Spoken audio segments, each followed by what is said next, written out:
global crickets, and that's all it is going to be, I think. We're just witnesses to this thing, aren't we? We're not supposed to be, but we are.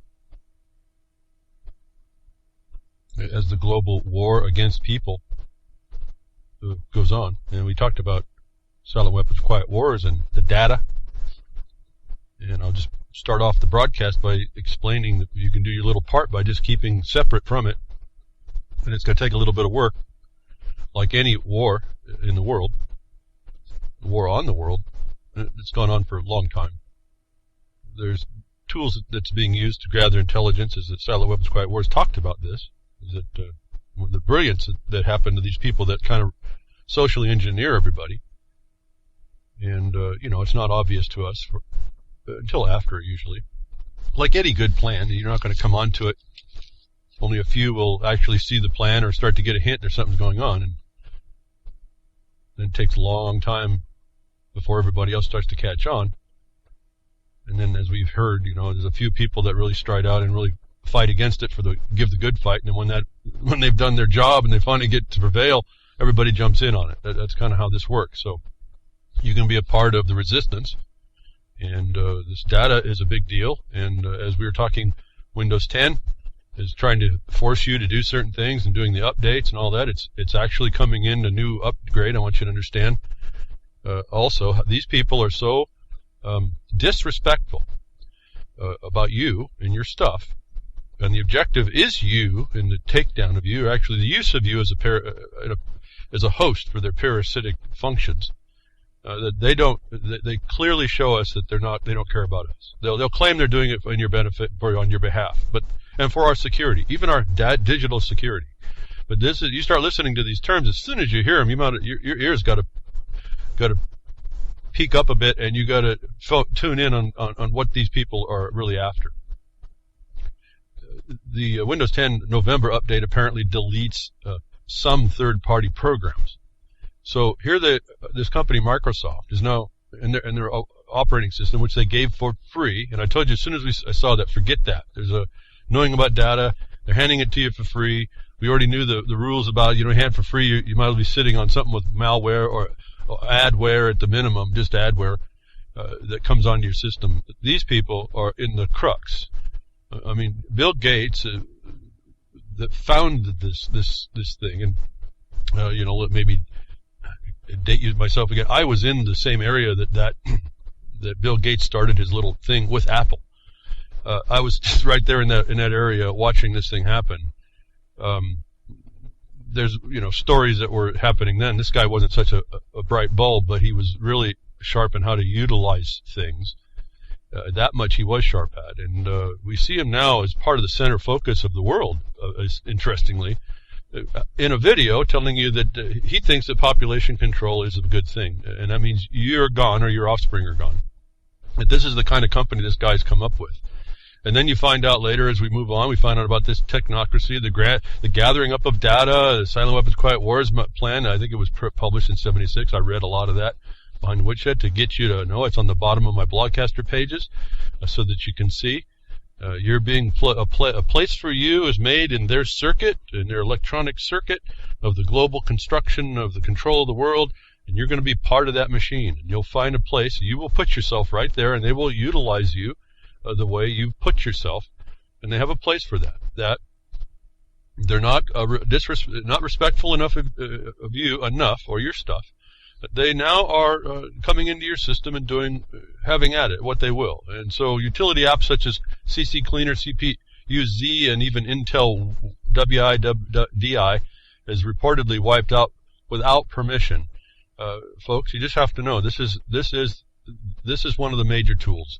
And there's a lot of them, but this is one of the things we can focus on. Again, evidence of the war against us, the disrespect in the world of these people that run corporations. They hide. These are cowards. They hide behind the cover of a corporation, and then in the system, which is also corporately aggregated underneath a different form, agrees to bring these in, and then they drop the purpose, the public purpose. The public used to be the people. The public purpose for these corporations, and then gave them the rights of the people. Just a fascinating evolution of how this thing was, folks. We were dupes. this Constitution allowed us to be duped. And I identified that through Article 6. You can see it right there if you kind of know what you're looking at. It just tells you, if you throw down that prejudice you have, and whatever it is, and don't throw out the baby with the bathwater either, like you think you know it all. There's still always this thing, this ongoing learning that goes on. This is set up for a takedown. That they need, and there's millions and millions and millions that already use this Windows 10. That this is part and parcel to the problem. That you need to do the work it's going to take in order to remove yourself from the vulnerability. Talk about security vulnerabilities. The whole operating system is a vulnerability to you. Yes, it takes a little bit to understand. Yes, it was okay transition going to another operating system platform. It took a little bit. It took quite a while looking for myself, but I've made the transition. And as soon as we have a couple like this broadcast program I use, can't be used on that. But as soon as I can figure out to get the time, it's just so much time needs to be done, and this is just what you have to put into it. I'm going to have to make a provision to not use this company's product anymore. They get you in, and then it's like almost like a drug addiction. They get you into using, and then you start paying for it, and it's detrimental to you, and you continue to pay for it. So this is one of those things that's fading fast, just from a utility. They're telling us about all these things now. There's nothing uncovered. And if you feel that, you're a part of being, the resistance against this, one of the things you're going to have to do is you're going to have to understand these technologies and how they're really controlling your stuff. I mean, I just don't understand this. I'd like to wonder who thought they could come into your system and disrespect your property that way. And they do it under legalisms like licenses, but that's not the truth. That's just an excuse. Anyway, understand that the Windows 10 is aggressively moving into your system. Microsoft is aggressively taking control and wanting to monitor the world essentially through these platforms. Linux, until I see something else, Linux appears to be independent of all that. And so you might want to consider distributions. They've really come a long way. I mean, I remember the days I used to be one of those guys that could sit and enjoyed, building your system. I don't do that anymore. I don't even have the concentration capacity anymore with what I am doing in the real world for things that actually need to be done with what I found important. Not that those are not important. In fact, I was thanking Grimner for being the guy that does the digital work behind the scenes, because I can't keep up with the digital toolbox you need to have in order to keep contact in the so-called social media. It's just too much anymore. It's a lot. So, but you're going to have to figure out ways to cut your ties to this benefit security system. It's just not going to be another way to do it. So you can be a part of that resistance as well. Fascinating new technology come out before I move on to another thing here and getting into the war on the world. This technology. See, I was in this field. I'm just. Invention is just part of me. Not that I'm that great an inventor. In fact, I know that I'm really not. I can do things. I can get really, really close. I've done a couple of inventions that weren't patented, that were stolen, that were not filed in the right time, but were done later. That I knew the idea was there, but I've seen people that are really the inventors in the world. I've been a pleasure to work with them. That the people's minds to come up with real solutions, actually solving problems, or at least moving us to a better day. We're out. We have the capacity as people to do that. So I've always been amazed at what the mind of men and women can come up with to advance things. And here we have this thing called Li-Fi now. It's not a lie. It's actually the truth. But Li-Fi has just been tested in the real world, and it's 100 times faster than Wi-Fi. Sorry, Wi-Fi. We had some good times together. Li-Fi is light-driven transmission for your wireless computer system. And they use the simple little LED, that little device that shines light. The little device, I don't know if you know this, some of you should.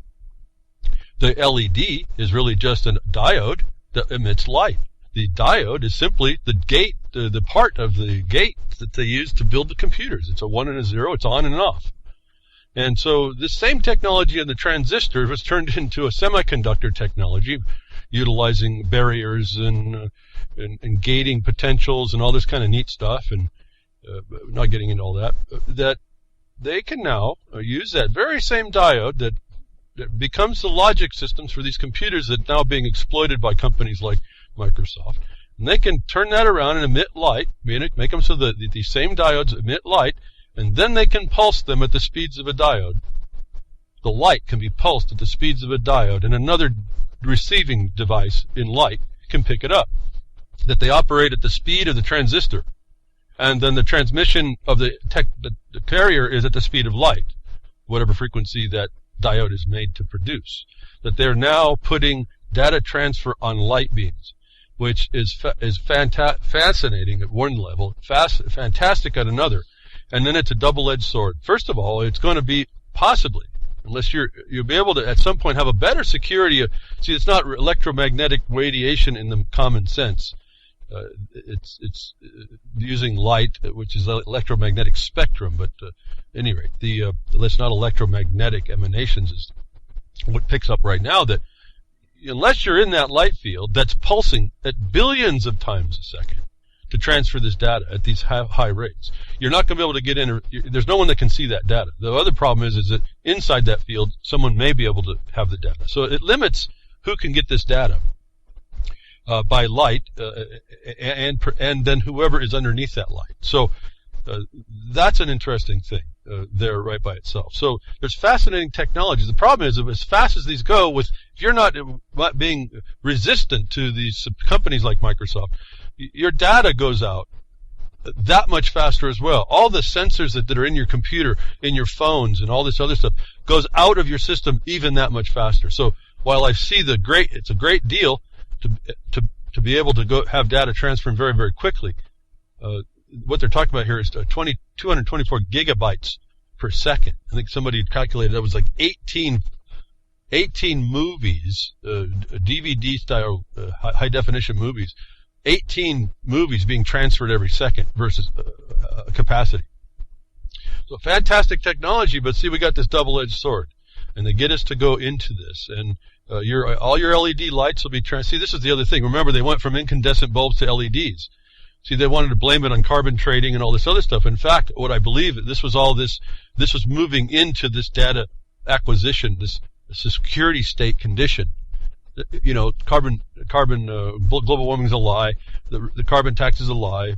They're going to try and make everybody less applicable, less able to get a power, so you're going to have to reduce your usages. But that the technology they give you to replace it is actually used for a different purpose. And this is one of them. Fantastic technology, but here we're locked into this system, this digital system. And I just want to remind you, these evidences that we've shown that they're already practicing with how to flick those switches off. So, again, to cut yourself out of the system, it's not quite so easy, and you're going to have to make these things, otherwise you're susceptible to whoever has their finger on that switch, or over the blinder of that light switch. So fantastic technology, 100 times faster than Wi-Fi.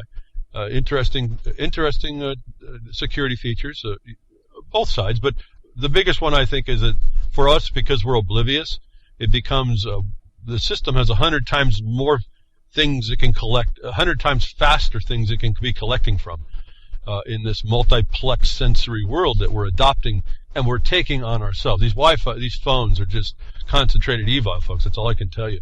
And you hear it in your TVs. Your TVs are watching you. I mean, this is all sci-fi stuff. Even when I was working on it, it was heck, the speeds they're doing now, when I was working in the industry, were completely they were not even thought of being able to be done because of the material science just wasn't there. This is what's fascinating about this, is that I'm seeing a time when this is 128 gigabytes of RAM on a chip for a RAM chip on a computer just to run your software. That wasn't even conceivable because of material science limitations. There just wasn't an ability to do it. So, well, unless you wanted to go back to the room size computer. So fascinating technology, but they're using it as a plan to bring us into servitude. We're going to have to figure out what parts we can use, what parts we can't. Within the use, we're going to have to figure out where our vulnerabilities are and limit those vulnerabilities. So enough on that. Just in the war against us, folks, this is no joke. Nothing is secret, and we really have to do a whole lot more. We have to make that decision, folks. Do you aid it or do you fight it? there's no middle ground here. The only problem with the saying, okay, I'm going to resist this, is the middle ground is whether you're going to have enough friends around to help you pick up where you don't, like I focus on certain things. I need people to be around me to focus on things I can't, like we were talking earlier. With Grimner, we were talking about doing hooking up all the social video accounts or something, however that works. I'm not involved with all that. I don't have Facebook. I don't have a YouTube account that I've set up, but people have set them up for my broadcast, which I'm grateful for. And I know Grimner did some more. So if I don't have the time really to be looking at that, there's just too many things to keep up with. But someone can help to move on things that we're trying to get over to people in this. I find the internet as a limiting, because it's not like being in a place that you're on a main thoroughfare. People have to find you. And if you don't speak out, you don't get your name out and don't know how to do that through the so-called social networks, and sadly Facebook has become one of those centers, then you're not going to, you're going to be behind the woodshed with a handful of listeners every week, wishing there was more, only because we need to know, we are in an important position. We may be looking at the end of history, and I don't mean from the standpoint of a major global battle, world war. That's just another sign to me if that happens. We're talking about the end of history as we know it. We're in that time possibly, and so we have a lot of people to make aware that this is it, because the transition is going to be very interesting, and maybe not so bad for some, and maybe terrible for others. So I bring evidences of these things so that we get us beyond the discussion. We get beyond the question. I was talking about this weekend. I won't get into this other thing, but with the facts laid out before a whole bunch of people that should be interested, they will not accept the facts laid out, and they will argue with the facts and create questions around it. Instead of taking something and realizing, as I said, we have a house afire. Are we going to choose to put that fire out and save the families in it, which is us? Are we going to save ourselves in the house of fire that's been built, that was arsoned against us, or are we going to not? Are we going to stand there and watch it? We're going to question, we're going to question the wind patterns around the fire, and whether how many people might be in the building. No, I guess you could do that, and that's what people are doing. We have to stop that. That's why I get down to the point, folks. Just find a wrong, you have to be made right. Why? It doesn't matter how big it is. Just engage it, because that experience will get you into more and bigger things, and you'll find, I'm sure you'll find people, as few in number as they are, you'll find people that are at least focused on something, and that small number can do a great amount. It's really surprising when you put the focused energy. It's kind of like the magnifying glass. You might be able to use it for a lot of ways, but you can also concentrate that light that you use, that you take for granted that you're using it to magnify its properties, magnify something, but you turn that around and you put the light source that was coming into the object and bouncing the light into that thing, and you use the light itself, you can cause a fire yourself. Concentrated effort. So I guess I'm asking you to become the magnifier, right? Okay, whatever analogy works for you, please just find the wrong you need to be made right. So, speaking on this global war against us, and hope you will. Solomon called in. I think I got this right, and I hope I understand him correctly when he's talking about this. He called in on Freakers Ball, and I invite you all to tune into Freakers Ball on Friday nights. It's been going on for years and years. A little bit of discussion, a little bit of music, and have a good time. You jump in the chats. Everyone has a good time. That he calls in on Friday nights, and I'm not sure if it's every other Friday night or more often now, but you can hear him on. He calls in from Brazilistan and gives us an observation. He listens to our broadcast, and he listens to other broadcasts on WT and RLM, and he has criticisms, actually observations, and he contributes information. I encourage you to listen to it and pick up where he comes in and kind of amplifies things. And he's very, very, and thank you very much for appreciating what I do behind Woodshed, Solomon. And then for all y'all, he believes that apparently I'm giving the message that I need to be giving. And yet he came up with a critique, which is great, and that's why I ask you, like, if you have a critique, markonthebeast@yahoo.com. He does it over the air because he can't. He's out and away. He's got his, in Brazilistan, they'll kill you just as easy The government will just shoot you. They don't care. That he was critical of as a designation that I made last week regarding Battlefield America being handled by the cops and not through the military. And he is certainly centered on the shape-shifting militaries, as he says, that is running the show here, the force, the condition around the world that we talk about all the time as well. And I think he took a little bit of issue, and it's a helpful criticism here. So don't consider this a negative thing here. I want to address certain things because I think what he brings up is correct, except to the extent that we're dealing with our own problems. So I want to address that part. I said that in America, in Battlefield America, the cops will be doing this thing against you. It won't be the military. However, I've got to let's see if I can explain this. I've got a communication and comprehensive things here that I have a problem with, and part of that is that there's so much to actually say that I really can only choose as I go certain aspects, and so I try to stick to the point I'm trying to make. That because part of the problem is people see with their eyes, and they think through their prejudices, and so that's part of. That's not the entirety thing, and it's not a judgment. It's just the way I've noticed we work. We all do this, and so I have to be careful on this. That yes, understand that there's a military problem behind all this. I talk about martial law. That is the overpressing point. But because people see with their eyes and not with an inner knowledge, they don't use it. They block that. And then any inner knowledge is prejudice. Then people won't if I got a problem here, the initial attacks are coming from the police, so I can't tell people to look for the military, even though the police are executing military procedures. And that's whether or not the beat cop actually understands that. And that's yet another problem, right?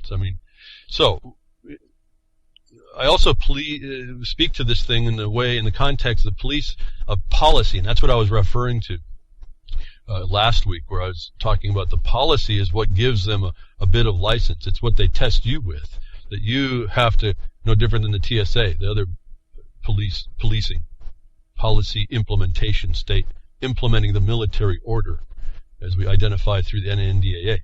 And lots of other things. Back to 1917. I've talked about all this. All this comes with my discussion. This is the problem. I don't want to have to re-talk about this all the time. I have to hope that you listen and throw this in on your own. That's just a faith I have to have in all y'all to put all this stuff together as I'm talking about it. The policy that you're dealing with is driven by the military forces behind it that you may not understand. In practice, if you want to get anywhere with these policy members, these policing members, these cops in their institutions, you have to address that costume that you see. But you have to hold in your mind what and who you are actually dealing with without letting that on. So this is a dynamic here. It's an interaction with a very dangerous thing. And you have to figure, it's like dealing with that fire. You have to figure out how to put it out without hurting yourself. And you don't really talk about the fire when you're fighting it. You're just fighting it. And this is because we're dealing with somebody else, someone who also thinks, someone who has a position, whatever it is, has an intention, wants to just do their job. You have to be pretty delicate sometimes. You can't walk in there and talk to them and say, oh you're a military, and that's not just going to go far. So in reference to my comment last week when I was saying it'll be the cops, not the military, I'm explaining what the people will meet when they go right now, because it may change, but right now it's the police that will work against you. That's who you will be talking with, is the police, to change the policy, which we will die from because we don't go in and change it. The cops are the military execution squads, no doubt. I've said this over and over. Again, I don't feel comfortable to keep repeating it either. That's all we do, be repeating myself, because it's all the same information actually. But I'm trying to bring out different nuances, different proofs. I'm hoping something will stick with people to use, and they go down and wherever they're going to go, and they use this stuff. They put this in the back of their mind as they know what the condition they're in. They're not looking for something that doesn't exist and trying to deal with that. They're looking for what they'll find and still dealing with it in the right way. But at the point of dealing with the police on operating policy, practically it won't go far to refer to the cops as military at all. I mean, this is not going to work. They will just think you as a nut. So the military right now, if you look around battlefield America, the military, and there's reasons for this as well that I won't discuss more. Obviously, we've talked a little bit about it. The military will be held back as much as possible in America, so not to rile the natives, remember?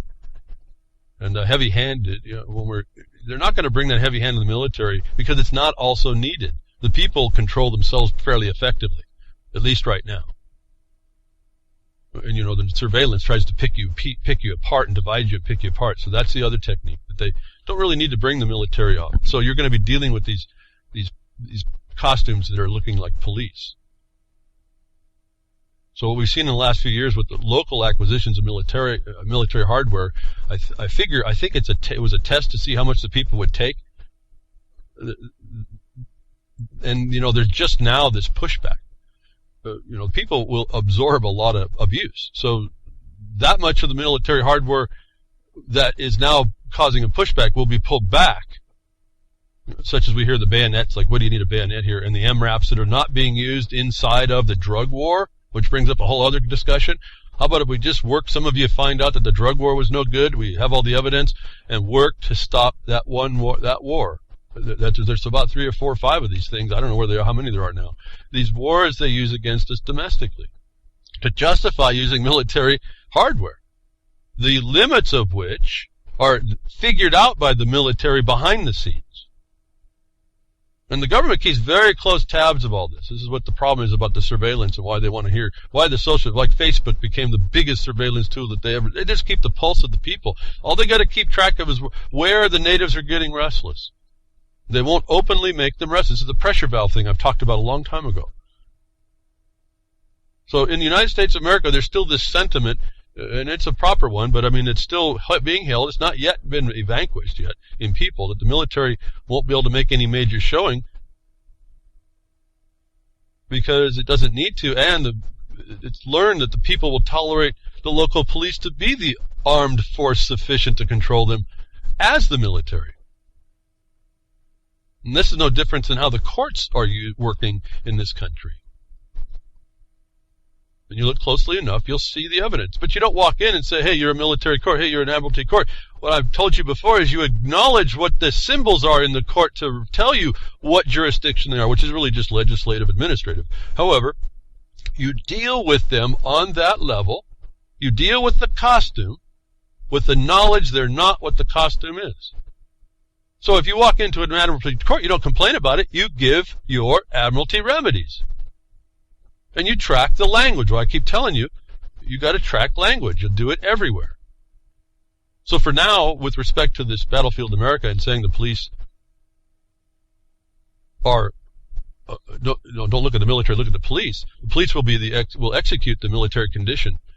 And that's what I was speaking to last week. What people will meet when they address the police actions that are going on. So police actions, and isn't that also, when you say it that way, isn't that a military euphemism for military action or occupation? Then I don't think I need to cut too fine that distinction here. I'm not speaking in absolutes. We can, and I do periodically, but there's a bigger thing going on. I want people to be more aware of on how to identify what we're up against. And I hope Solomon and others, anybody who had that question. And I appreciate, it's scary to hear someone's listening that close to what I'm saying, because I'm telling you folks, I come here with tabs on a board to talk about, but I don't know what I'm going to say. I have an idea where I'm going to go, and I only speak to what comes to me at the moment. So that's almost a scary thing to hear someone's listening so critically, but that you are, I appreciate that, because I don't know that I've been too wrong. I really don't. And I do appreciate the lack of actual close communication on this, and then the demands of the broadcast. But I want to address some of these things, because you have to understand, I'm talking about, I can only hit so many words at a time. I only want to go to so many places. These are very critical things to understand. He was absolutely right to focus on this condition that we're in, but I'm also speaking to you of what you're going to find when you get out there, and then that gives you the idea of maybe you have to approach, that's an obstacle in the battlefield you're going to have to be able to deal with, because we really don't have the time to make excuses. the active member is going to be the police. The costume doing the authority is going to be the police, even though the military is the battlefield America that we talk about, is behind the scenes. And it's really a strict military condition, notwithstanding the fact that not many people can actually see that. And that's why I refer to Lieber Code, which has also now been swept away by these people. The Lieber Code explained to us. It was just a tool to explain to us. Those of us that didn't understand it, that are innocent to this, are given the clue in the Lieber Code of what condition you can, when you see a condition, explains us when you see a condition in the world or in your locale, that you can define it a particular way. And that's what the point is. You take all this information as a tool.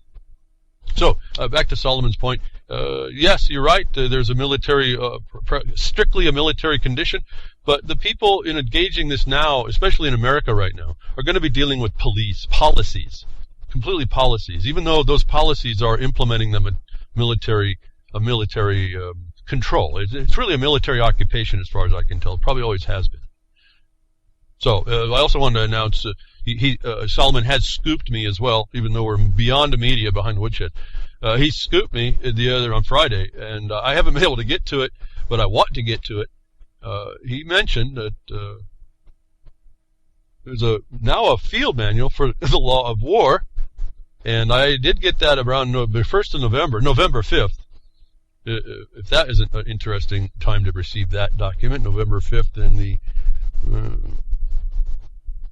anonymous mask branding. But November 5th, there's a law of war manual, and I read through parts of it, and folks, he's right. He's going to refer to it. Absolutely. It's kind of devastating in a way, even though you know what's going on.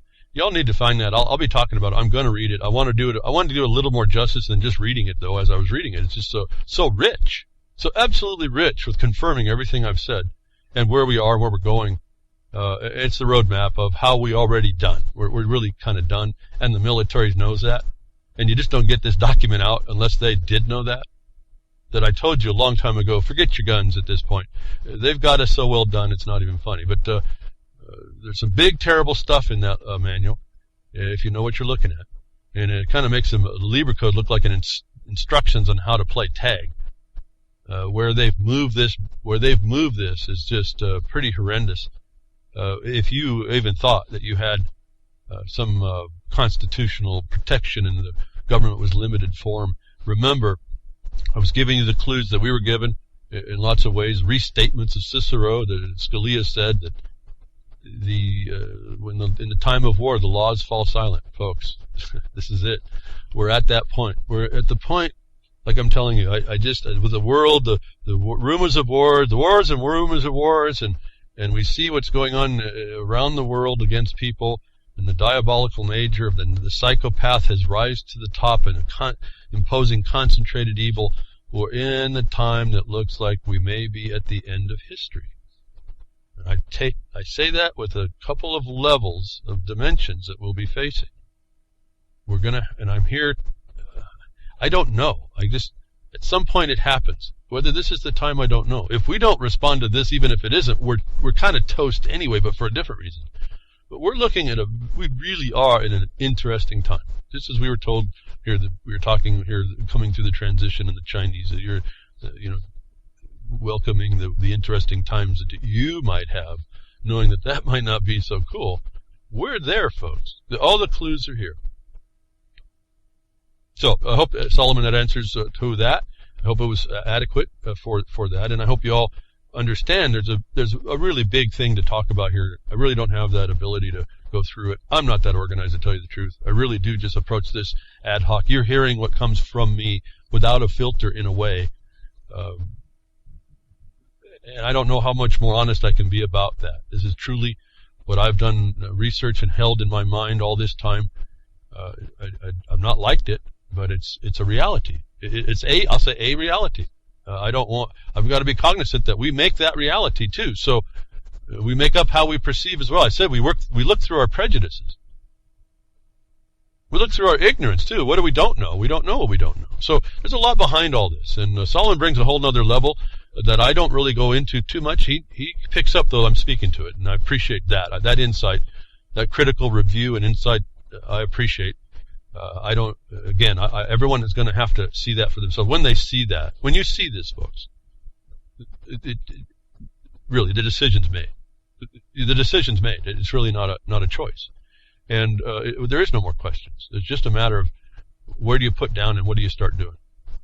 And so, moving on to the war, not as perception, but as in the real world, so-called this real world. Remember I was talking about getting back over to the Middle East, and we're talking about Russia and Turkey, and there was a big Turkey shoot here this Thanksgiving, if you had missed it. Turkey shot a bomber out of the sky, and I won't get into all the nuances of all that nonsense and the immaturity behind Turkey, but there's a way bigger story there. I don't even know if I've spent enough time, but I've told you a long time ago, I didn't know why Putin, I should say, in the Russian is Putin. I always miss that, but I asked you a long time ago, why hasn't Putin put the S-400s in? Well, after that shoot down, that gave him all the excuse to go ahead and put those S-400s, state-of-the-art missile systems, systems that can attack 36 targets at once, jet fighter targets, and anything else in the sky. Even into space, these S-400 units, Putin seals Syria's airspace, was exactly what he's done after they did that. He said that Turkey was an ally, a coalition partner that stabbed him in the back. There's a whole thing about Turkey. What's fascinating to me is watching Turkey become a focus on this. Russia's doing this so smartly that I don't know if you all understand the history and Istanbul. What used to be called, it's illegal now to call this, so I'm going to say it on the air and be a criminal in Turkey. Even though I did have Thanksgiving. I missed the day. I was so busy writing, I missed the day. But 2 days later, wait a minute, that was a turkey dinner. That was Thanksgiving. So sorry for not passing around the day. I'm so busy here. They're just another day for me, it seems, for the most part. So I understand there was a turkey shoot. The turkey may be Turkey. And Istanbul sitting right there now in a meeting that was going on for economic development. Now this shooting, Russia's now going to place economic sanctions on Turkey. Istanbul's the focus, folks. Damascus, go back to your history and even the Bible, go read it. Damascus is a focus. Istanbul is not Istanbul, it's Constantinople. And I'm getting this from another source that studies this stuff.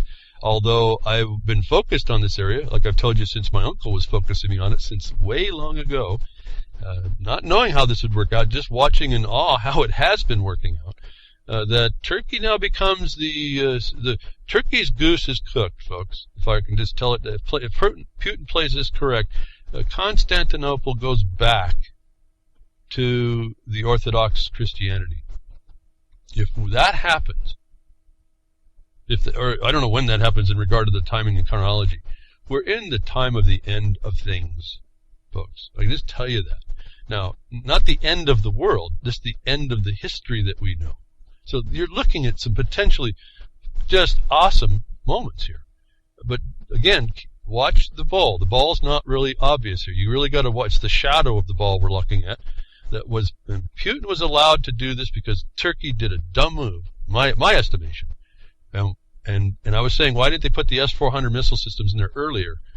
Again, the patience of Putin, of Russia right now, is really, in my mind, winning the day. Whether or not ultimately Russia can withstand all this, I don't know. And I'm not siding with Putin. I'm looking at a dynamic. I've told you, I think this whole world system is tied in. When the BRICS was developed and Russia was a part and China was a part and Brazilistan was a part, and they tried to make a faux competition against the World Bank, I realized these are all on one other dimension, all the same players. But they all have, on a different dimension, all their geopolitical interests as well. They got to play their position inside that other play, correct? And so when Putin put these S-400s, even the United States stopped flying their jets. See, nobody has, remember I told you this, why I said this, the submarine had fired the cruise missiles out of the ocean, the Mediterranean, and they actually worked. Those things had never been fired before by Russia or for the purpose or against a foe. And they finally got tested, and they worked. That these S-400s are so technologically advanced, as soon as those things went in, the United States, NATO I should say, NATO stopped flying. Now, what's silent among all this, I notice, they're talking about all the aircraft are not flying. You know, Russia's flying, and I don't know about France. And it still looks to me, like I told you at the Paris escapade, that I think France and Russia have a backdoor deal, somewhat. Understanding now, Russia knows that an ally collaborator will stab him in the back. Don't you think that that's already been taken care of? Those French jets can go down by an S-400 just as easily. That we hear nothing flying now after those S-400s went into place. Just why I was thinking they should have been gone in a long time ago. If you don't think this is a high-stakes game, folks, you really aren't really paying attention now. So remember, this deception that's being done by the United States, the Allies, over this fictional. Again, there's real people believing there's a caliphate, but it was created by the support of the United States, NATO, and France as well, and Qatar and Saudi Arabia in particular paying for this. A lot of tow missiles being thrown in there by the United States. You folks, if we just pulled all that support out, I don't think is evaporates, okay? So it's a fiction. It's just another straw man.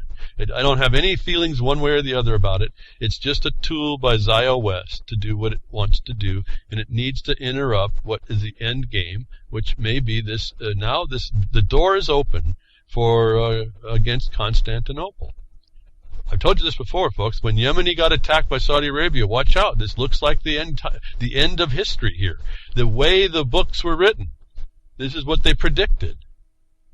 Do I know it's going to happen? Absolutely not. What am I behind the woodshed? I just noticed I'm fascinated by how consistent it is. You have to understand that we don't know, folks, what's going on at some point, but the military outwardly in the Middle East is the military controlling this entire system. It's the force that silently sits for all these people to violate us. Right after the jet that got shot down, the Turkey shoot, or the Russian jet, not only did Russia bring in the S-400s, but then Russia goes and destroys a Turkish convoy headed to support from Turkey, going to support Syrian militants. And Erdogan was silent. The same guy that won't apologize for shooting down a jet without, it doesn't look like that even the Russians were even in Turkey, let alone if they were, there was no cause to shoot down the jet at all. Though this guy won't apologize, Turkey won't apologize to Russia. He's now making some concessions.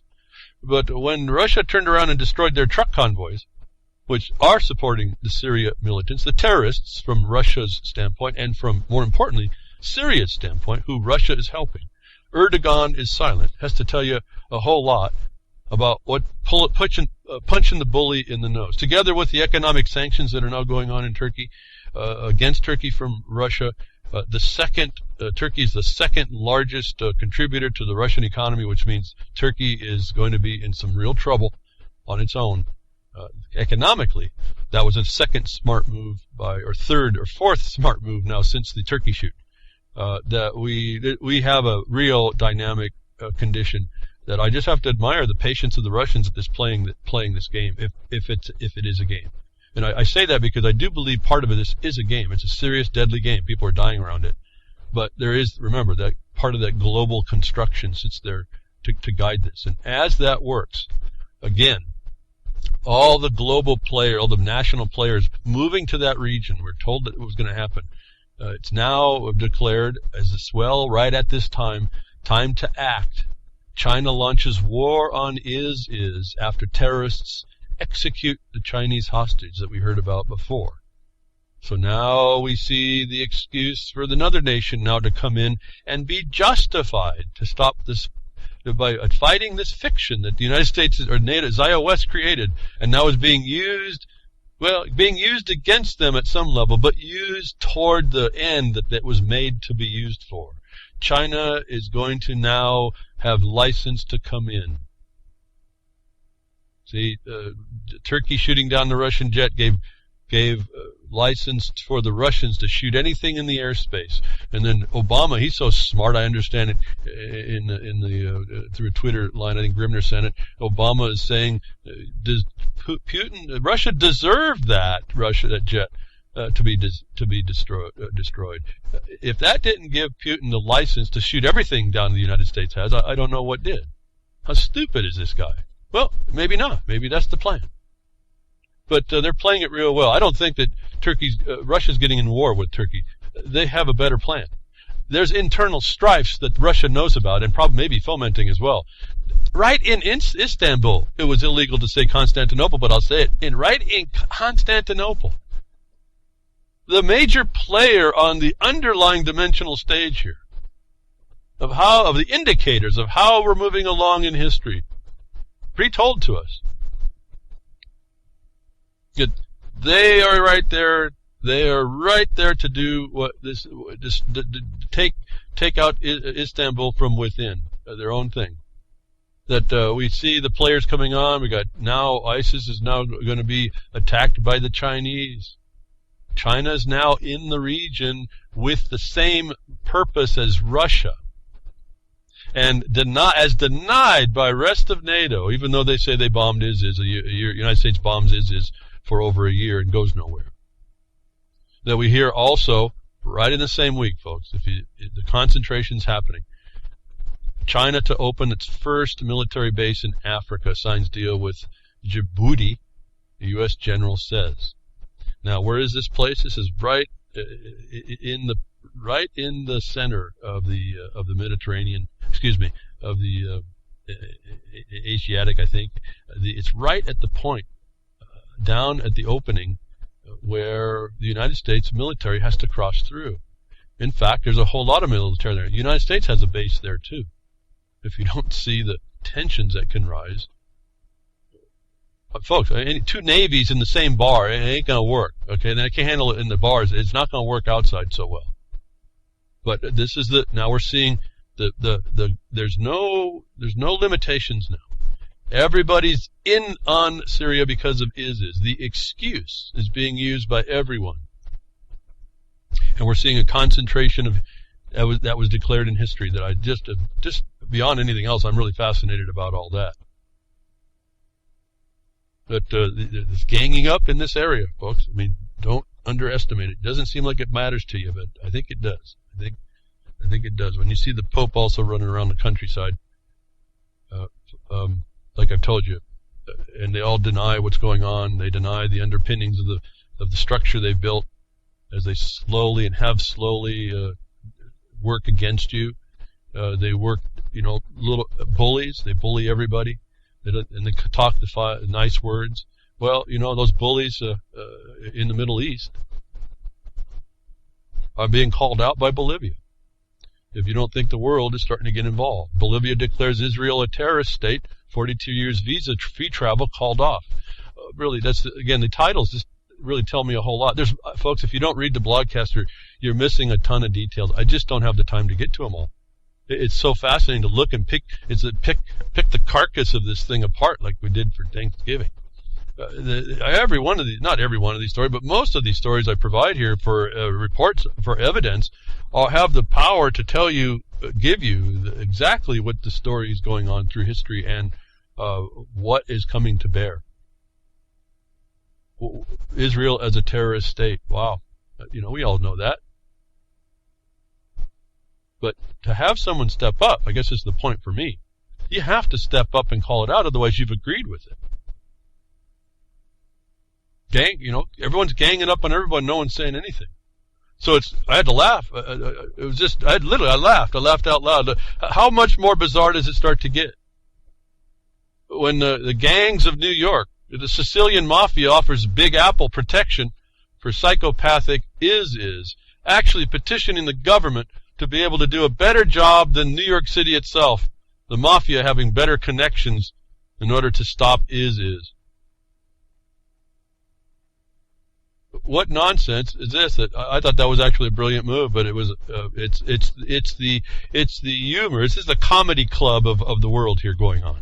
That the mafia, the Italian mafia, steps up and says it can do a better job and may be able to when you find out what their inside connections are.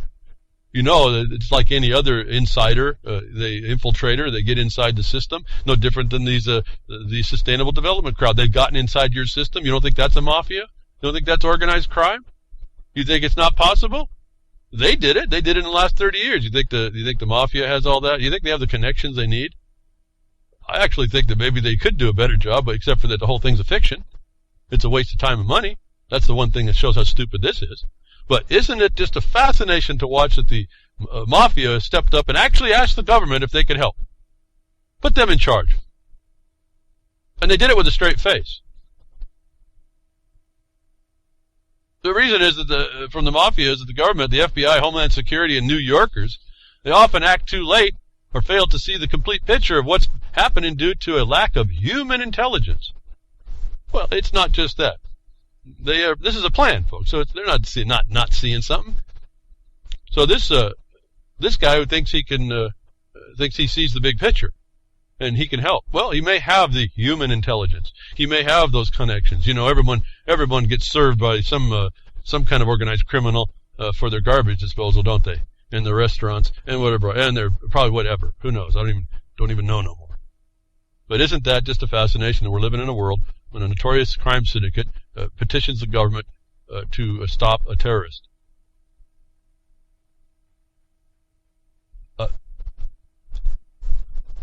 I'm speechless. This is just too fascinating. Gangs going after gangs, going after gangs. It's just one mercenary position after the next, isn't it? What happened, folks? What happened to us? What happened to us?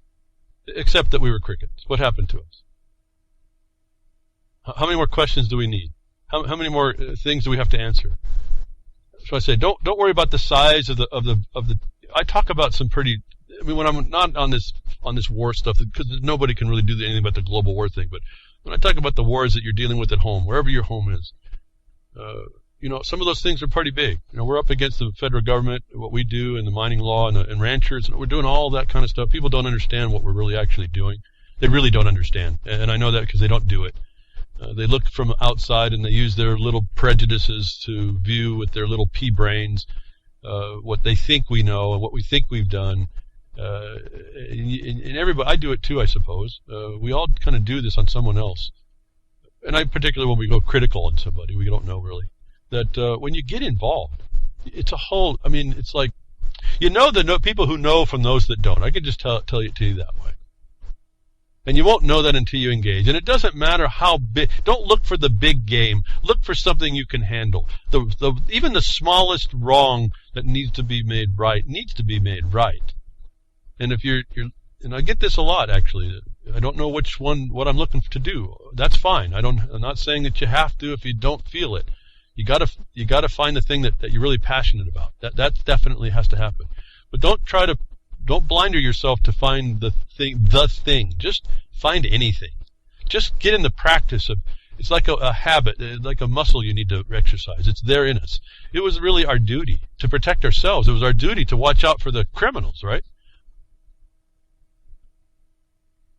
So what does this war on people happen? We think we have rights. We think we have these, everyone calls them so-called liberties and freedoms.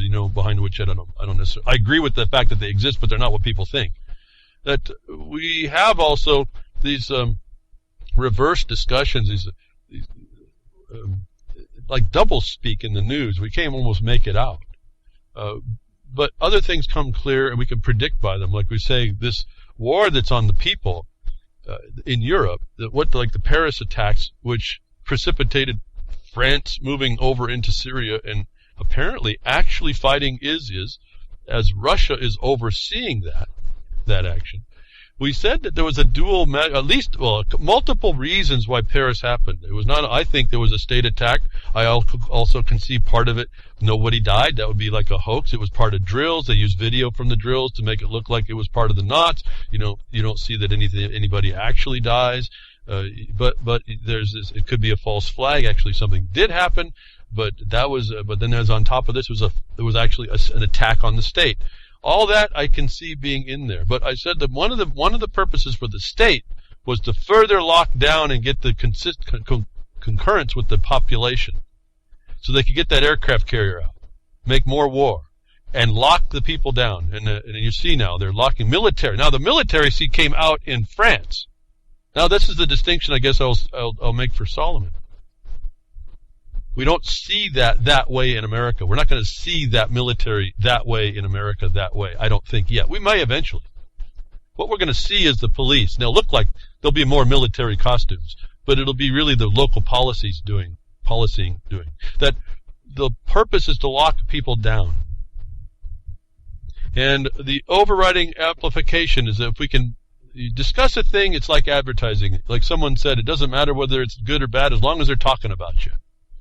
That we see a multiple proof here again, where we see this report: Paris climate activists put under house arrest using emergency laws. That we now see that the government will put this on just someone exercising their free speech, if you will, their right to assemble. Our right, the United States, we have this right, as long as it's in the right spot, right? In the assembly spot, we get to do this now. Not used to be that way, but we get to freely do this in our spot. That the climate activists, which is also just something in the news now, because it's all, they got to it doesn't matter whether it's good or bad, but they can use it. The climate is in the news now because it's coming to that treaty time. That the activists are put under house arrest under emergency laws. No due process, right? Just suspicion. Not even suspicion. Just the fact you did something that the government didn't like is what is spilled out of this Paris thing. And you'll hear the people say, France is the point of liberty. You don't tell a Frenchman or French woman what to do and not to protest. We have the right to speak, and yet they're going to do it. The government's doing it anyway. Let's move that over to America. Any activist, anybody they don't like, under emergency laws will be put in prison. What's NDAA, folks, but not this law? Already in place. It's here. So I'm telling you, we're done as far as all this goes. We better figure this one out. We don't have time anymore. No, I don't believe the climate change. I don't think there's any activism in climate. That's just the promotion of plunder and fraud and crime, just the felony, just big time, concentrated evil. That's what I think it is. But these people have the right to say it, don't they? I mean, I don't have a problem with them saying it. It just makes them look like ignorant people. That's okay. The problem is, I guess, the ignorant people can win over other minds, and that's a scary thought. But Paris climate activists are put under house arrest. At least it's house arrest and not put in jail, right? Oh, they're a little bit softer on how they do it in Europe. Here, they shoot you dead, right? They shoot you dead, and if you survive, they stick you in a prison cell and beat your head in the walls, right? In the United States, that's how they do it here already. But here it is, folks, already. They get their climate change stated. This big thing coming on. They say that there's activists that there's some kind of opposition to a fraud, or a concurrence with a fraud by its opposition to climate changing. Like no one notices the climate change, folks. It's winter. They're in the same hemisphere. It's winter. And I don't know about you, but we're seeing some pretty cold temperatures, and they're admitting it's unseasonable. Granted, folks, that doesn't mean that we're going into global cooling, although, we don't know. But the indication's more appropriate that way. But see, folks, where it's colder here, it's going to be warmer somewhere else. That's what the Earth does. It's pretty neat how balanced this system is. But this whole climate debate is one forcing another servitude. It's another war on you in the carbon market, which is again going to underpin currencies and governments, all of them. This is why you start seeing the Putin is not necessarily different than any of the other ones. This climate activists are being put into, you're stopping our people from for promoting the fact that ice is going away, polar bears are dying. Well, none of that has happened, and no one's really pointed that out. Really, I mean, some people do, but not a lot. You don't hear it from the mainstream, certainly. That this climate change is just a part of something called sustainable development. This global governance plan, what I read to you is A2030.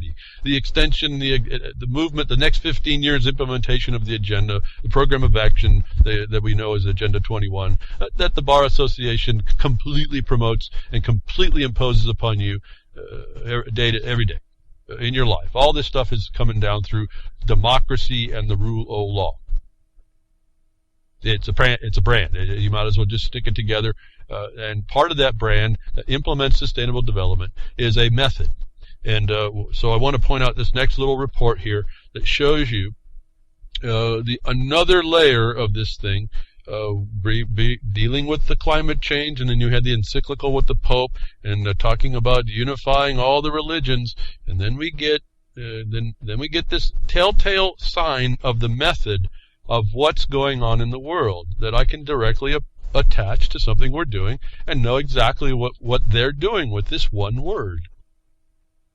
And it is this process that we've identified, the collaborators, the consensus-based outcomes that are derived from a plan inserted to a system that's beholding to the discretion of that system. In other words, all these participants, these stakeholders, these partners get together to do this thing, this word. And by their participation and this word, by doing this thing, they agree with the premise position that they're talking about. And that will be what the outcome ends up being. And if you don't agree, you get cut out. And here's the title, and then the word's the first one, so you pay attention. This tells you exactly how this system is unified already in a method that they destroy us by. Dialogue between religions essential, says Pope on first day of African visit. Dialogue. They always wanted dialogue. They dialogue because they bring the subject matter outcome that they want you to talk about. And when you start talking about that, you agree it's a valid premise to talk about, even though it could be the felony against you. The dialogue between religions, folks, tells me all these supposed religions have agreed to come together to talk about what the Pope wants to talk about. In a unified consensus-based, or where do you hear consensus, folks, but in climate change as well. It's uniform, this method. Again, just to explain, so that I say this partly because I want you to know about it, and I want you to know it was determinable a long while back, and it's now of record. You can go find it. The lawsuit of Jefferson Mining District versus Kitzhaber was on this method. That was in 2013. So this is how long we've been living with this implementation that continues to go on, that all of us have to identify and stop. The dialogue between religions means that they're in a dialogue that may not actually be the premise that underpins their belief system. But they've agreed to abandon that in favor of dialoguing on the subject matter that have brought them to dialogue about, which ultimately will be the unification of their religions through the abandonment of the faith by their practice. They can continue to practice it, but that they will be agreeing to implement a different type of belief system, in this case, sustainable development. Why? To help the poor, folks. It's brilliant, this idea, this technique. They really are brilliant people beyond me, folks. These people really are inventors. I don't know that I realized a long time I can't compete in this kind of a world. I really couldn't. But I also was being affected by it, and I had to make that decision. Do I allow it to continue to transgress me, to trespass me, to affect me, or do I work to stop it? It's still affecting me if I'm working to stop it anyway, but at least I'm working for the day, and hopefully everyone else sees it, that we stop this nonsense. It is what drives that insanity where mafioso is saying we can do that. We can stop another organized criminal syndicate better than you can, government. Another criminal syndicate. No one notices it. Seems like this stuff, and there's people that have noticed more than me, which I always am fascinated by. I wish I could really look at the chats because sometimes you guys throw in some stuff in there that's really insightful, and I wish I could be around to see that and happen and comment to it. Sometimes not so much though. You gotta don't get all the swelled head down there in that chat room. Because I'm on high, remember. I'm over here in the big broadcaster, and all your minions are sitting down in the dungeons of the chat rooms, typing away. Some of you really do have insights, folks. You need to now put those in practice. A lot of the dialogue I see is not worthy, and that's what it kind of throws me off. That's why I don't mean that dialogue. I mean the chatting is not consistent. I can't watch that. It distracts from my points, and I'm distracted now to talk about it. But we have a lot of wisdom in us if we would just apply it. That this is folks, I just can't tell you how important that first word told me. If it doesn't tell you, it tells me the uniformity of the problem against us. The other level of a war using a method that's been used across every government right now to take it down and put it in the system. They're taking down the belief systems of all peoples of the world, and they're not going to destroy those. We have to understand the technique. They don't destroy your belief system, whatever it is. Even the atheist is a religion, you know what I'm saying? I mean, everybody's got a belief system. They believe in something. You're going to be told you can believe in that, but go ahead and implement this felony against you, would you please? And they're going to give you all the reasons why you should, and you're going to do it. And those of you that speak out, you will be called all the bad names, and they will focus on you and eventually take you down if you're not really, really smart. Even if you are, they're going to, I don't mean smart, intelligent. Because that's how they're doing it, smartly. They're taking all their smart devices, right? But it's not intelligent. It's not intelligent for us to not pay attention.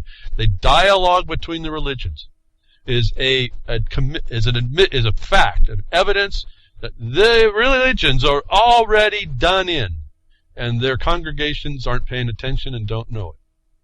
And this brings up another concept. I get another report. 97% of Americans don't care about global warming. Well, on the surface, that's fine. Yeah, you know, it's a fraud. I mean, but that's the problem then, isn't it? 97% of Americans should know enough about it to care that it's a fraud against them, that they should be voicing their complaint. They should be kind of restricting and resisting this imposition that would come to dialogue you right outside your own bettered interests. That will sit up and take that from you, your better interest from you, and take possession to control it as well. And you are crickets. That I see this headline, 97% of Americans don't care about global warming. And so that's written, I'm telling you, that's written there so that you can say, okay, it's like the 97% of scientists that say global warming is a consensus by scientists to believe so, and then you that's where you stop. Okay, fine, the scientists believe. You don't realize that's just a statistical relationship that they're agreeing with. If it's 97% of the scientists, and then you find out that it's only a small amount of scientists from the pool of all scientists. And it's more further knowledge. This is another report that even gets the term global warming, and I'm doing it myself, into your mind. It's out there. Speak about a thing, rightfully, wrongfully. As long as your name gets called, you have the advertisement you need. That 97% of Americans are asleep on this problem, something that's going to affect them, even though they don't care. The why they have to know to stand up. They have to care enough about themselves to know that if they don't care, that it's coming against them and they have to stop it. Is another technique that we have to throw off of us. And why I even bring that one up. It's part of this condition. It's part of this method. UN climate talk, these people, folks, they want to get this in so fast. They're so eager now. They can smell the blood here. UN climate talks start a day early. An early start, a day earlier than planned, will offer an opportunity to make this best possible use of the very limited time available to finalize negotiations. Were you part of those negotiations, or did they say you have a representation of your rights and property and your laws, folks? This is the method. I can see it in the titles. Negotiations for a world pact to curb global warming. You know, don't people see this fraud? I can't even really read more. I read that and go, who are these people? I mean, what kind of gods are these people that control the earth? What the audacity of hope, folks, is all I can think about these things. Negotiations for a world pact to curb global warming will start in Paris Sunday, November 29th, a day ahead of schedule. The UN said November 25th. As a report warned, 2015 could become the hottest year on record. And they only look at certain records. The Crunch UN Summit will be officially, see, for the word summit, folks, that means that there's a lot of people that are pretending to have talked to you and you're part of that summit, and they make a record that you agreed, and this is, I've noticed they're using this word summit as well. They do this everywhere in order to make a record that you agreed with their beneficial meeting that they had for your benefit, and that by that you agree in what they now are going to a different governmental body to get done, which is their agenda. This UN summit will be officially opened by more than 150 heads of state and government on Monday. There's your representation. November 30th, as planned, making it the biggest gathering in the world's climate history, world leaders in climate history. So, what did I tell you about when you see things about the biggest, the baddest in the world? You better pay attention. They've been told, these people are told, you're going to make this a thing. You're going to iron. They said, iron out your differences. We want this pact. This is on here, folks. They're taking your voice. They're taking your rights. They're taking everything by the fraud of the representation that they're putting in the world on this, based on this other felony.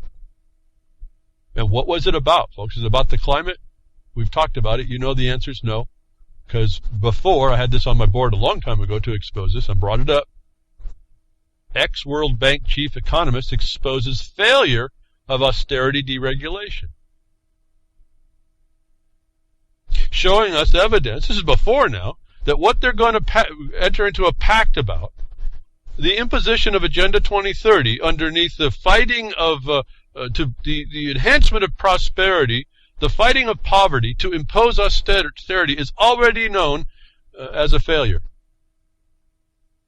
Is evidence, folks, is what I'm saying. I don't need to read these stories. I just tell you this is the fact right here for you to put down in a bag of information, a folder of information, and approach somebody with.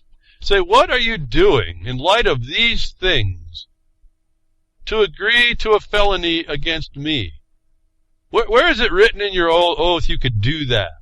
That you're even misappropriating money, funds, public monies to do this. Have something in your mouth about this, folks. Go talk to us. Take this as evidence. A little-known speech of the United Nations University renowned Nobel Prize-winning economist Joseph Stiglitz criticized Western approaches to addressing the global economic crisis for being obsessed with market solutions that cannot work. Well, he might be thinking of them in the wrong way, right? They're going to work for the system. It's not going to work for the markets. The markets are just other tools as well. I won't go on. They talk about economic development and cooperation. This is the method. Cooperation, collaboration, partnerships, teamwork, stakeholders is the method. Development is from to develop their bank sustainable debt system on people. It's in the names, economic cooperation and development. The economic cooperation, you're going to agree with this proposal of sustainable debt that we're going to develop in your people. And one of the things we found out was that migration was going to be the tool used to accomplish that. So the news isn't before us. We can see this is not a question. We have the tools, the evidence to know what is we're up against. And you have to understand, when I said that, I was pausing because I'm thinking about, okay, what's the point here? That's your notice. And once they gave it to you and you failed to respond when you were crickets, you agreed. It's the same method to take control of your property, saying, I'm going to speak in the best interest, and since I have their best interest, you're going to listen to me for your state policy. And what that policy ends up being is a plunder on your whatever wealth you think you have, and containing your behavior to what is needed to advance through the development of the next servitude of the next generation. The future generation, the sustainable servitude in the world, utilizing these development banks.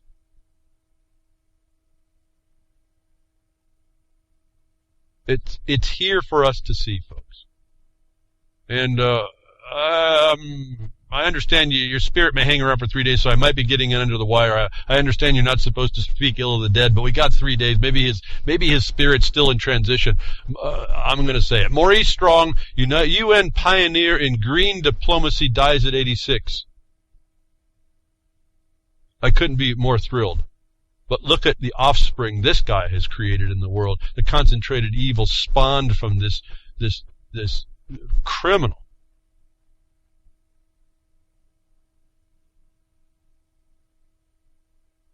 Otherwise, I'm sorry to hear it passing. There's nobody, whatever that is.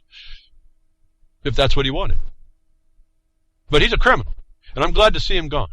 There's nothing, he has ruined, this guy and the people that he has helped out, this green diplomacy, has ruined people, has killed people, is going to kill more. It's the silent war against us. They reference the environmental diplomacy at the 1972 Stockholm conference, for those of you paying attention. This is what I've talked about over and over. This guy was instrumental in pushing this through and causing the harm and woe and damage to people in the globe. And I wondered, these guys get older and older and older. When are they leaving my existence? Well, I didn't think it was possible, but here it is. It's possible, folks. Maybe I'm being wrongly judgmental. Maybe I'm condemning myself in this. But I have not seen this guy actually bring anything on that he dies now is really an interest. That he didn't see the fruition of that pact is also of interest.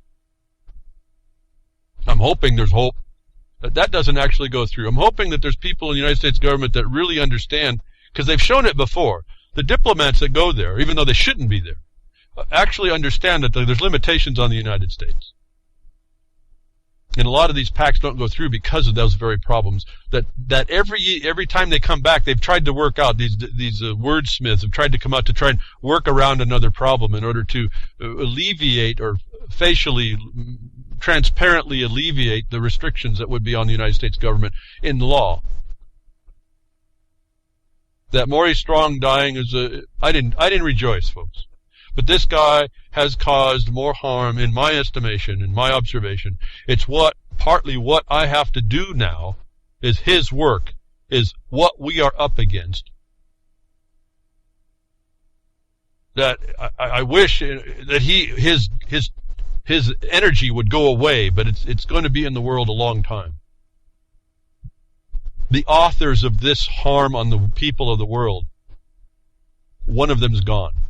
So enough said there. But and to go on to something else, and I don't want to cast aspersions on this guy. I felt him to be pretty amenable.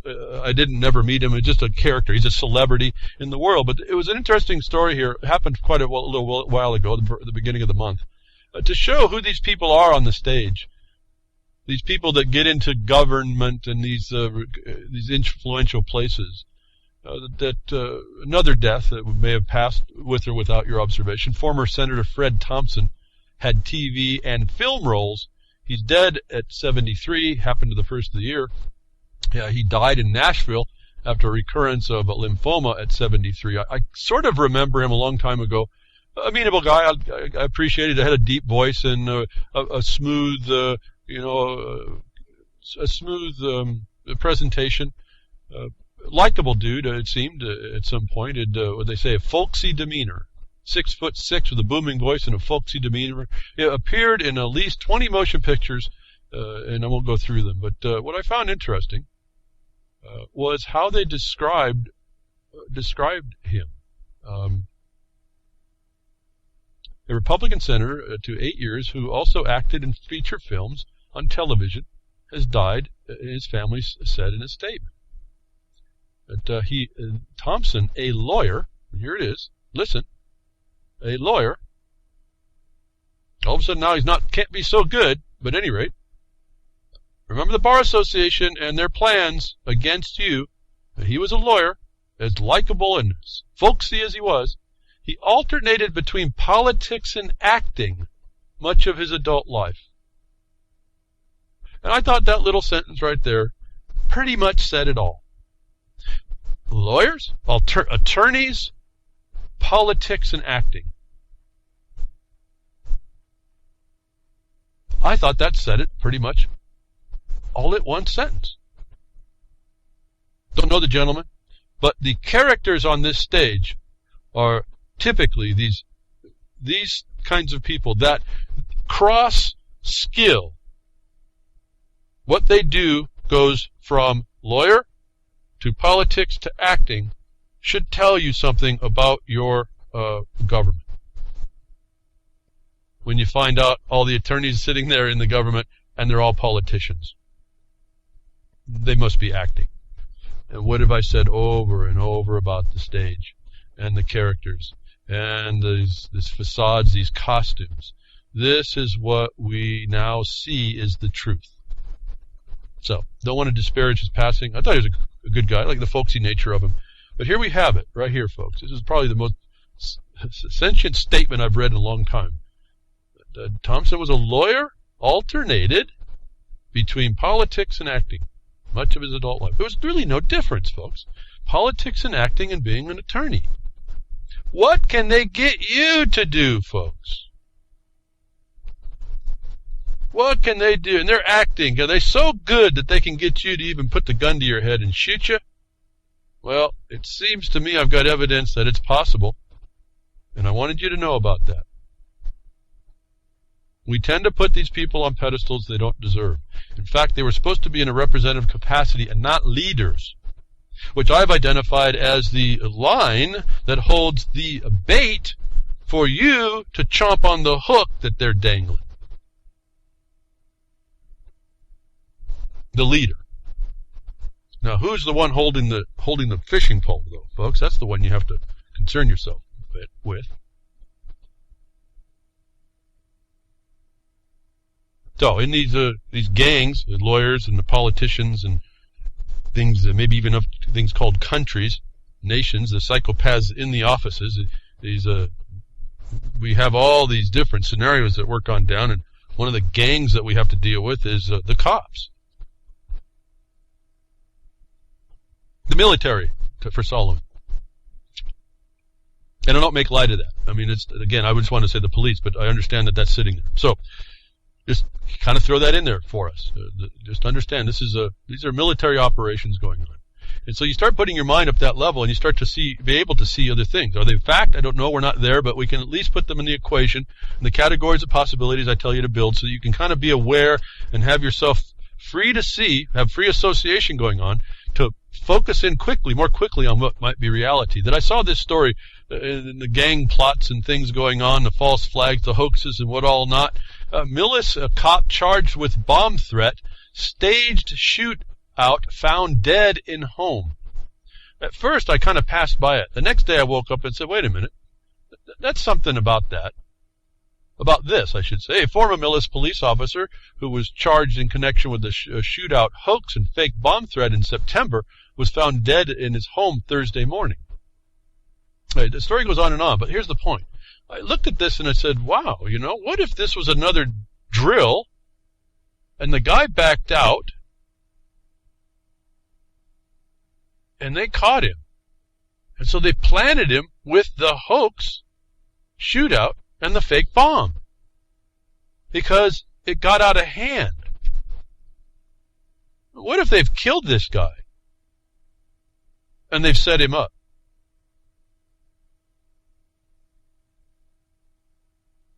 I don't know, folks. It's sure at least plausible as the stories we keep getting told on the other side. So a lot of this didn't make a lot of sense to me. Even though we've heard the craziness of some of the cops on the other side that actually looked like they did this stuff, like the cop that went on years and years thieving money, figuring out how to thieve money from the systems. But this was all related to one event that I wondered: is this guy, did he start to get cold feet or say that's not going to happen? And so they made him, and then something slipped, and they were all going to be exposed. So they created this thing in order to blame him and make it look like that was his doing. I don't know, conjecture. But it was as plausible to me that that's going on. Why? Because I want to keep my mind, I want to remove a lot of the prejudices that I focus my attention on certain things because I'm told that that's the way they are. Here's the point, that I'm even having to consider that should tell you we're living in some dire straits. I'm pretty sure that means the innocence has been washed from me pretty clearly. And I hope you too, and not just to the point to overestimate, overcalculate these things. I would just want to bring it forward to say these are the possibilities of things that are going on. We don't know what's going on unless we get the facts, and that's where you have to change. Find something you can get the facts on, put it in stone, make the foundation, move from that foundation, and you'll be the one, if not only the only one, you'll be the one, maybe the only one, that knows from that foundation that you're looking at the lies around you. Otherwise, you're going to have people standing right next to you and doing that very same thing. And you'll all know what you're talking about. And everybody else who won't will probably attack you. And that's how you identify them pretty quickly. When you make a reasonable conclusion or you make a reasonable action on a foundation, someone attacks you. It's like I told you a long time ago. When I have a cop come on me, if they ever do, I try not to let that happen, especially now where any interaction means your death. When they come on me, and I'm not a criminal, then I know I'm dealing with a criminal when they start to impose themselves. And then I found the law that said that when they take a color, anybody takes a color of authority. No, it doesn't have to be official, but let's just leave it here. When a cop comes, even under the color of a cop authority, when it's actually military, that's another type of felony. But when they come with that color of authority to blame you, that takes you outside of your peace, your right to be peaceful, that's a felony right on its face in most states I've found. It's felony theft by extortion under color of authority. It's a property right on the one side. It's conversion when it affects a private right of yours or private interest or your private right to be peaceful. I mean, what was their argument? If you were to consider this, what's their argument when you say I just was keeping the peace and they came and they breached the peace? How is a cop under costume making that felony? How is he going to answer that? If that's your answer, something to think about, folks. I'm putting these concepts in practice. I'm not just thinking I know the Constitution. No, you have to apply these things, and that's even a tenuous position. Why? Because you got these bar members that will explain those shields and protections and limitations away. You have to know that's part of the battlefield. Do you not do anything? Well, no, because if you don't do anything, this is the game they've got. If you do nothing, they win anyway. Crickets. And then they come stomp you. And then they blame it on you. Like we hear going on. They're taking victim defense. They're taking it all away, folks. As I told you this a while back. I didn't realize that I didn't think it was going to come on quite this quickly. I didn't really have that kind of a crystal ball. But I knew everything was in place, and I'm not I'm not surprised that it has come this quickly, actually. But it's still quite amazing to see anyway, because when it came that quickly, it means that it really is a plan. That's another proof. That when you step up, when you do not be a cricket, and you step up and you expose, like they call the whistleblowers, you see the whistleblowers are getting attacked. Obama said he was going to open transparency. I told you that means that they're going to go undercover. They're just going to make it transparent to you. And you see the attack on whistleblowers. That we see evidence of that when you finally do stop being a cricket and you actually come out to expose some of this stuff. We see the evidence. And so here's my point about this story. It's not to put the fear. It's to say, okay, this is the reality. This is what's going to happen. You better have contingency plans. And the more you can cut yourself loose, the better. You don't have to cut your loose from everything. I mean, I get lots of people talking, well, I have a pension or I got Social Security and this, and what do I do with that? Well, keep it. You earn the darn stuff. It doesn't matter. I mean, I've never seen that as an attachment. If you have a weakness in that area, find a way to get around it. Don't cut your nose to spite your face. That's not what I've ever been saying. You don't have to clean the slate and it's not untouchable. No, we're in this thing. You better work smart. You better figure out ways to keep yourself viable. But the more you're attached to the system, the more they're going to be able to mess with you when you do step up, and you have to take that into consideration. Drone pilots have bank accounts and credit cards frozen by feds for exposing U.S. murder. Again, the silent weapons for quiet wars. The data, the digital world is your prison if you choose it as your only option. For having the courage to come forward and expose the drone program for the indiscriminate murder that it is, 4 vets are under attack from the government they once served.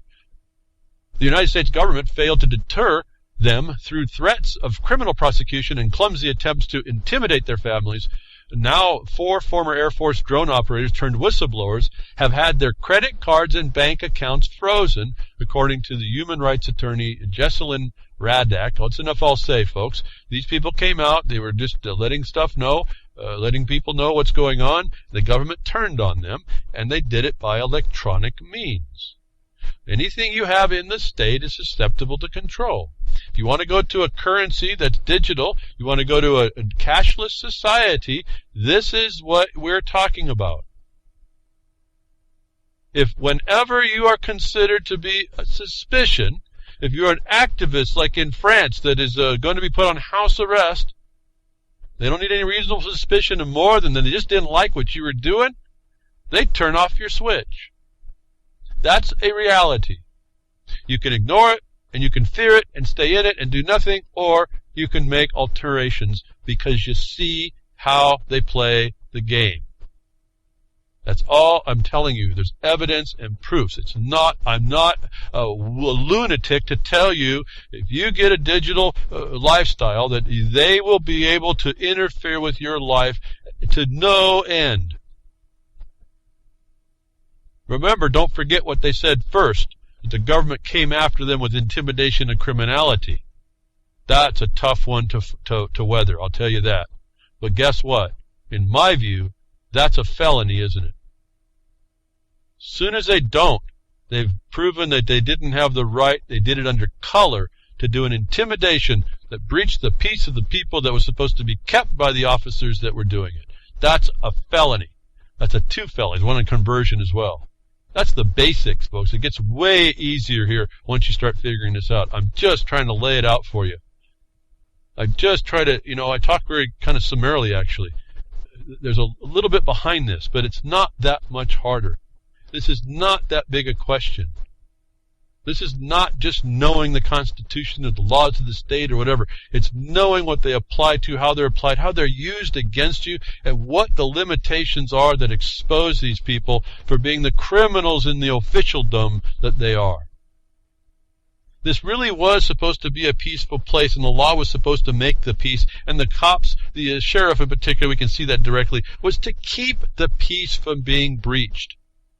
The problem was that the government itself became the breacher of the peace, and we were crickets. And we don't have much time left, I don't think. I mean, that sounds like there's going to be a switch flipped. It doesn't come that way either. I don't know how to explain this one. It's an incremental problem. But the day that it comes against you is the day you find out that there's no one around you and you weren't really planned because maybe you didn't want to look at it. Maybe you didn't want to listen behind the woodshed and you tuned out because it's just too kind of scary and didn't realize, no, this is not scary, this is reality. And we have to realize that sometimes there's boogeymen under the bed and sometimes there's somebody peeping in your window. And he's probably got a badge on. We have to come to terms with this. And you got to kind of put your mind in these places. Okay, what am I going to do about that? What can I do about that? You may find it's better to find the limitations and maybe even bolster them later than it is to find out in the moment. You don't have a bucket of water for that fire. So the drone operators are being attacked. Whistleblowers, so-called. You see this is a fraud. Whistleblowers are going to be protecting all that. All that was just that's a ruse to get everybody out to be able to attack them. They make it life difficult. You just have to know that's the plan. That's how it works. The more of us that understand that, the more of this we can get contingencies and alternatives, thumb our nose at that and move in ways that they can't really keep up, and then hopefully have more people around so if they do the dastardly deeds, you got a little protection there, even if your family has to do it, folks. And this is another problem. Your families think you're a nut, right? Because they just don't want to get it. They just don't want to believe it's really like this.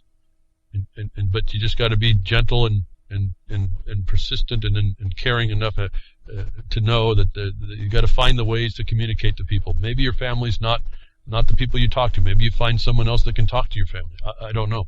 But we as a people have to work this out very quickly. Because another report here, the Supreme Court, there's a Supreme Court case in the works that soon may remove your right to hire a lawyer. Think about how this works. Think about this. Now, this might be a special kind of a condition. It doesn't matter. They're making it so you can't defend yourself when they steal all your assets underneath the crime of forfeiture allowance, which is typically a crime against the government for something that's within the commercial code of the government's laws. People don't understand how to do this, but this is how it ends up working. The United States Supreme Court could grant prosecutors the power to stop from using your own money. See, this is the switch they get to flick. This is a different style of switch. You better have an alternative. And you better be able to have it in a way they can't figure it out, and then they don't know how you continue. Well, we got all his money and his property. Well, first of all, you shouldn't have had any property, right? Not in your name and not by ways they can find it. Folks, get a clue what's going on and how the big boys work is how you also need to find out and how to work. And you don't make it real sophisticated. Make it real simple. It's like putting something right underneath their nose that they can't touch. You don't let them know about it. It's just the way it's done. When they look at you, they don't find anything. When they look at you and they give you a name and it's the wrong name, you go to the state and you find out, hey, that name doesn't exist. That's fraud what you just done. You got them again, folks. Is it silver bullets? No. Are they perfect shields? No. But they're at least something you get to do against these kinds of things where the Supreme Court will take a lawyer. And what good were they anyway? But anyway, this is focusing on some things you thought you had the right to a lawyer. The Constitution says so. They're carving out a place that's not the fact. The attorneys are doing this. The Bar Association members and agreeers. If you're just a membership, if you even agree to that those policies, you are in association with it. To stop you from using your own money to hire a defense attorney in the major causes the justices are considering. Consider that. They say, use your money. What money are they talking about? If it's in a can somewhere or hidden somewhere, do they think they can find it? If they can't find that money, do you think they can stop you from using that money? No, they're only talking about money in the state, property in the state. What's that? The stuff registered with and in the states and the instrumentalities. Get it out. The Lewis versus United States federal court, in Lewis versus United States, the federal government is arguing it has the power to freeze all of defendants' assets, including those not earned through crime. Quote, what the government proposes to do is financially cripple someone before they've been convicted, before they've had a trial, and not allow them to use assets that are theirs to try to match the government in the courtroom. That's what the defense attorney says. Okay, that's the logic. The point is, this is an actual case that threatens these conditions. How is this going to turn out? I don't know. When you read the story, and you need to read the story, you'll see it doesn't turn exactly so cleanly on that point. There's other factors which they're using to erode the ability. This is no different.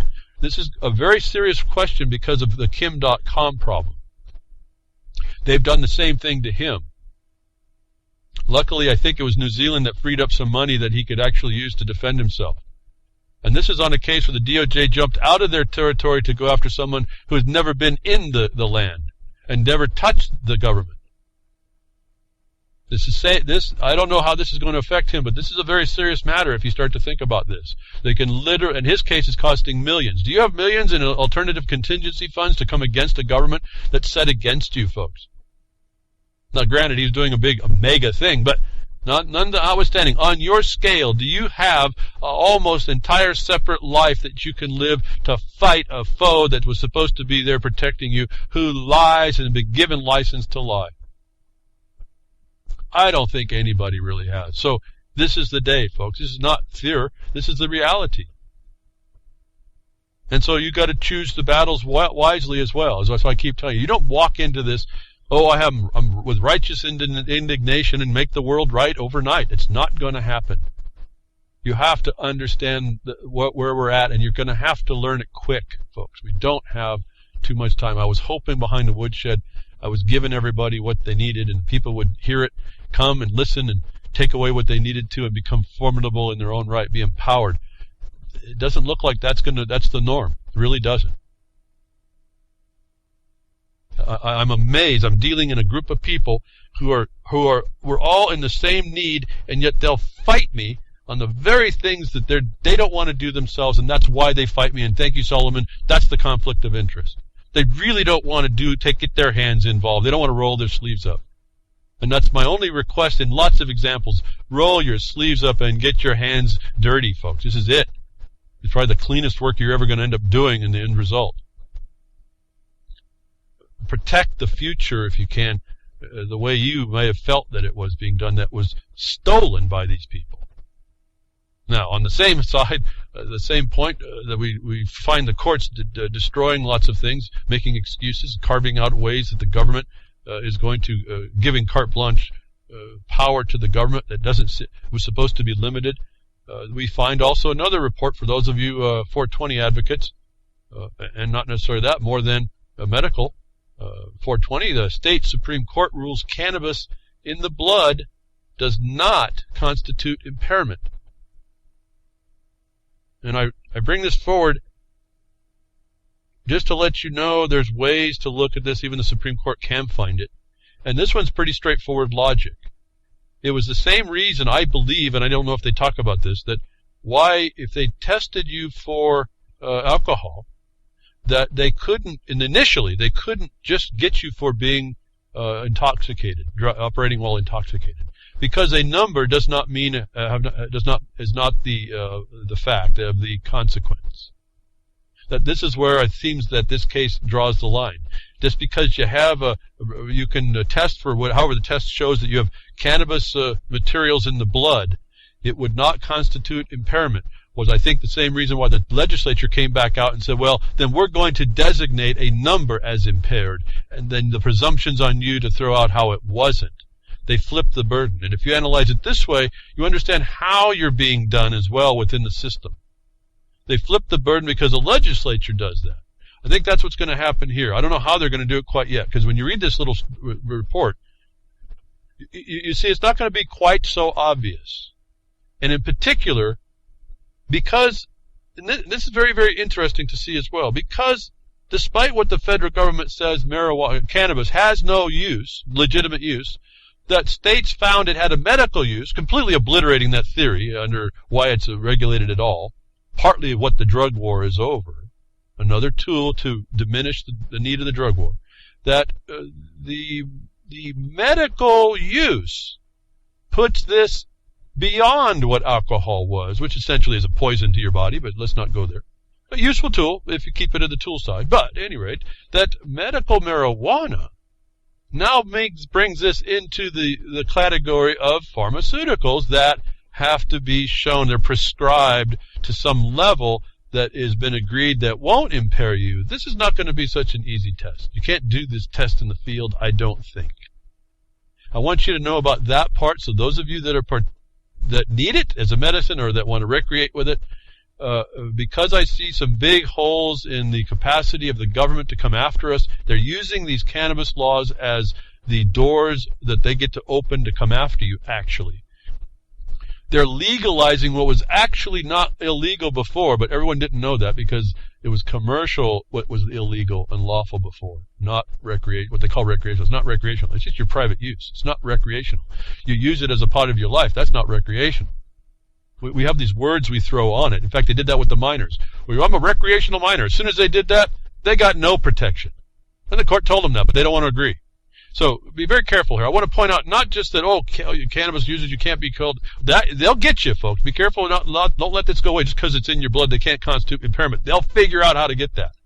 But this gives you, when you read this case, it gives you how to analyze your condition to set yourself up with the right discussion that if they do put the presumption on you like they did with alcohol, you have an additional answer. Yeah, but where was the guidance that said that no different than if I take a Vicodin, so many an hour, that's not considered impairment because I have a medical condition and you can't stop that with the other doctor. The other licensee says it's okay. That's my government license through the licensee to operate this way.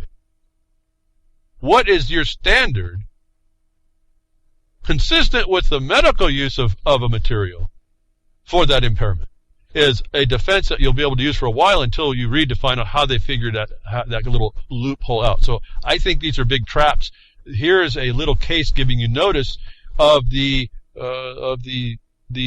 way to figure out how this will work. I assume that we're going to try, and this may have to be tested. They will try to do what they did with alcohol, where they set a limit. Whatever the test says, whatever the test will say, they'll find a limit that they say would presumably affect anybody to a level of impairing them.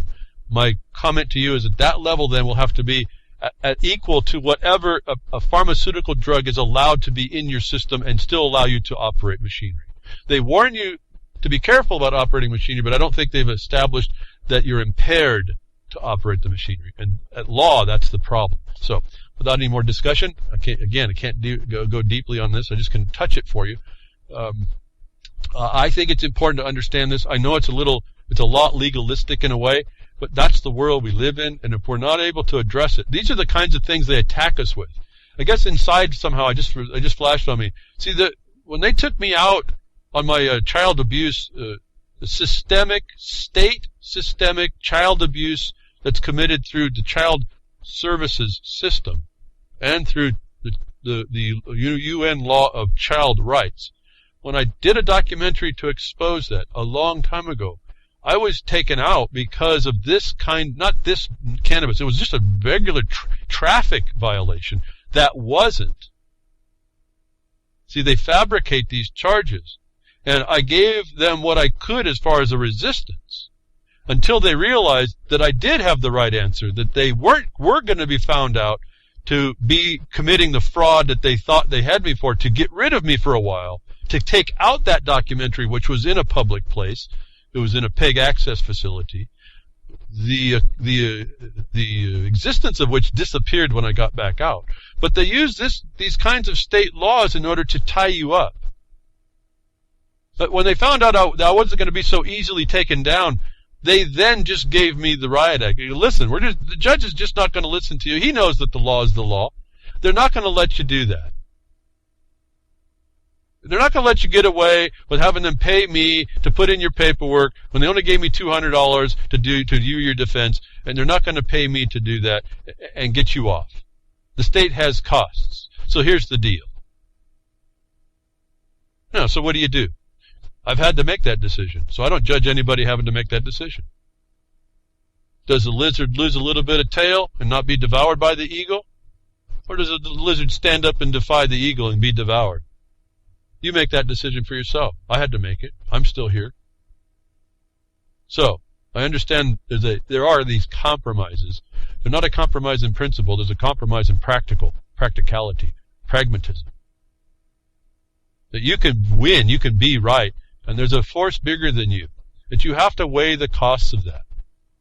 So if you have these ideas, I talk about cannabis not constituting impairment just because it's in your blood, and understand the dynamic behind alcohol and understand the difference in what now has happened to cannabis, you may have a better word in your mouth as they try to use these things against us to tie our lives up, even if it was innocently just to be a parasite off your life.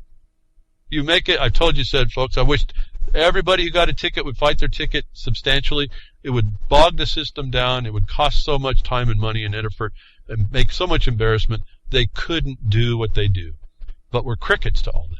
We've chosen to make excuses, and I'm not saying it's easy, and I'm not saying it doesn't cause hardship in other places, but this is how they work it. They work on your choice between the hardship you'll accept versus the one you won't. That's how they win. So the more you can fortify yourself in certain positions, certain places, certain ways, the way you start to limit your exposure to these things. And your answer about how much of the tail they take becomes a lot smaller too, I found out. So I'll just let you. I let them take a little bit of the lizard's tail so they wouldn't devour me, take me out of the picture. Over a fraudulent charge that the judge was, even though, like I told you folks, what did I tell you about that? The testimony from the cop was of my friend that he was a man. The fact of which meant something. The judge knew that. The judge says, I know where you're going with that testimony. I can't let that testimony that the cop just gave into the record. I cannot accept the testimony that says that you're a man. If I did that, we couldn't prosecute anybody. Was the very same thing the lizard has to look at when they say, we're just going to convict you. What do? You spend 5 to 10 years for nothing and be out of the picture? Or do you give them the couple $100 they wanted to pay back the attorney for cheating you out of your time and energy, and you go on with your life with a new understanding? That's a decision everybody has to make. I don't not make that for anybody. I have a friend who he spent 69 days and didn't eat. That's how he plays it. Almost killed him. But that's who he is. Actually, in a way, that was good because I saw that before I had to make my decision. I didn't want to be out of the game 69 days and have my health destroyed to try and prove a point. That really didn't go anywhere at one level. It did go somewhere, but not near as the harm that he caused himself, probably righteously, but again, pragmatically was not very good. We have to make these decisions. You have to know what the reality is. This is not utopia world that we were told. We aren't even close.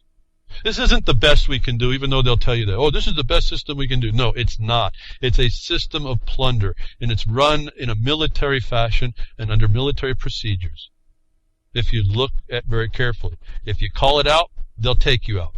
If you know that that's the case and act in response to that without calling it out, you're going to go a whole lot farther. It's all I can tell you.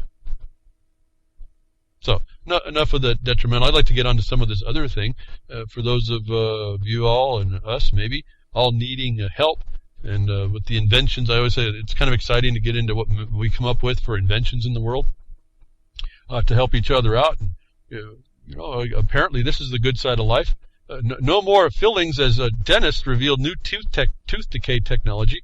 Take a bite out of crime, folks, by you engaging. Now here's the technology that'll keep those choppers in your mouth, so you can continue to take a bite out of crime, the government kind. Where they revealed this new tooth decay treatment. It actually is very fascinating. They don't need it's developed out of London, and they develop a pain-free filling that allows teeth to repair themselves without drilling or injections. I don't know the Frankensteinian view of this. Just on the surface, I was pretty fascinated by it. The tooth rebuilding technique developed at King's College London does away with fillings and instead encourages teeth to repair themselves. I guess kind of like a frog growing another leg, isn't it? We've heard about this technology. Now they're actually making it applicable available to us.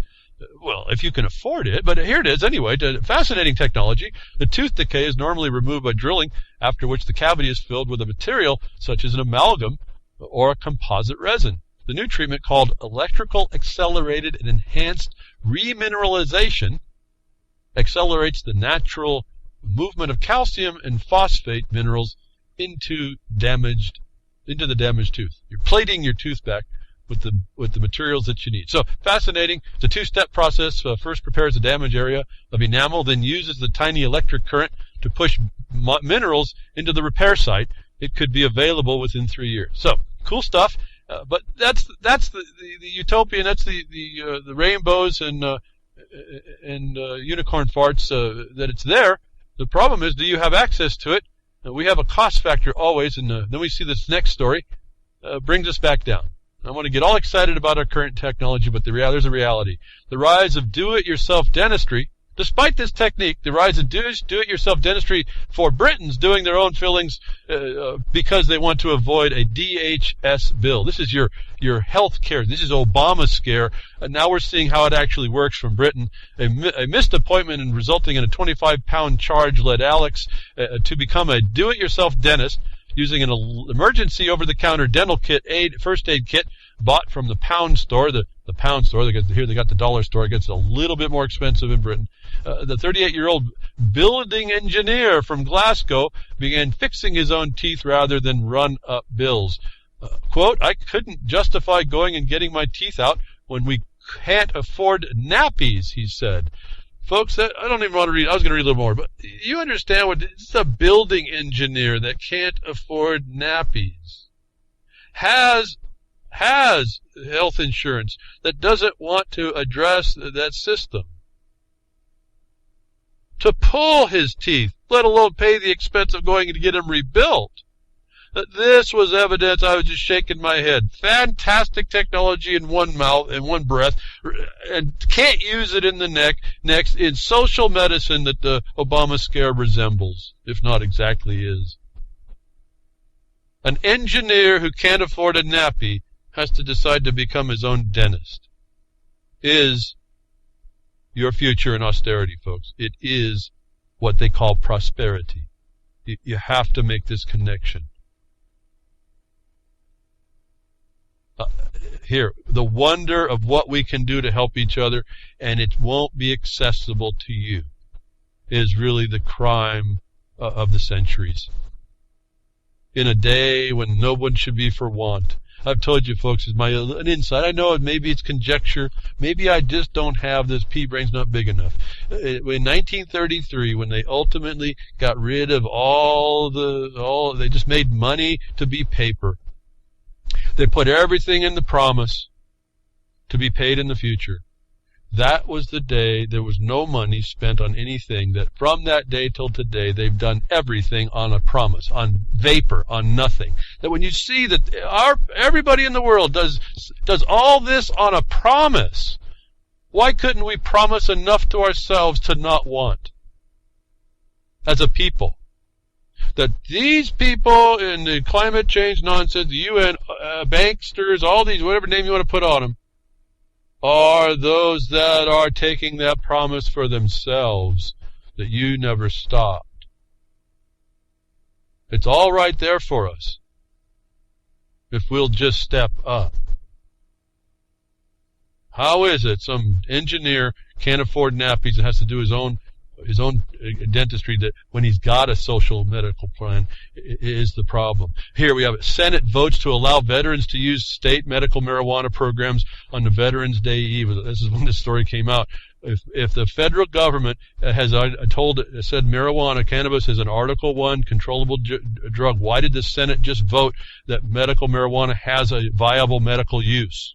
That they had to give this to the veterans to do in the states tells you another fiasco in the governmental systems. The Senate has passed the measure that will allow veterans living in legal medical marijuana states to take advantage of those programs without negative consequences from the Department of Veterans Affairs. Who are these criminals and discompassionate people that would allow this harm on us? You really have to start looking at this. You really have to start understanding this dynamic. They're doing it to us. We're allowing it. We have to stop, folks. We just find the thing that don't work in your life and fix it, even if it's personal and private to you. But if it's like, and I talk here the governmental interaction stuff that's just killing our people, keeping them harmed, abusing them. We're agreeing to that as that abuser as the abused. We really have to leave a better future, I think. I hope. So thank you for tuning in today. I do appreciate all everyone's support, all your emails, markonthebeast@yahoo.com. Any donations you can make for information to me, Mark on the Beast. But if you have donations in finances, you can help Grimner at reallibertymedia.com for the space he provides for me and the digital work behind the scenes to keep that all going. To give you the broadcaster and the place to keep the podcasts, WT, worldtruth.org. Grammy Mary runs that part of it. They could use donations of money, I'm sure, to pay for the servers that you're hearing me from, and the accounts that they give, on Spreaker, for those of you on Spreaker. Then you have UCY, gracious enough to give me the place to broadcast every Sunday and then rebroadcast on Thursday. I'm sure Jules could use some help there, even if it's not money. Maybe you can offer anything else, but offer, folks, help where you can. The broadcasters, however many we have and still have. Thank you very much, and donate to those people. They're helping as well. Just getting the word out, folks. This is all we have for ourselves right now. And then once we have enough, hopefully we move, even if it's a little before our time, to move. Just start doing something. Thank you for tuning in today. Take care.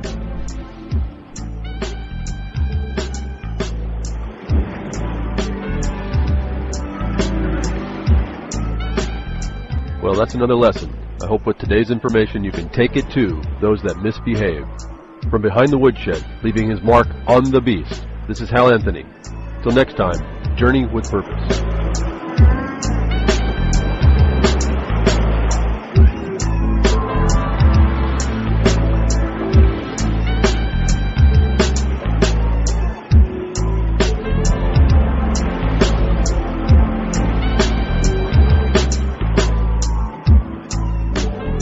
That's what opening up a can of whoop-ass feels like.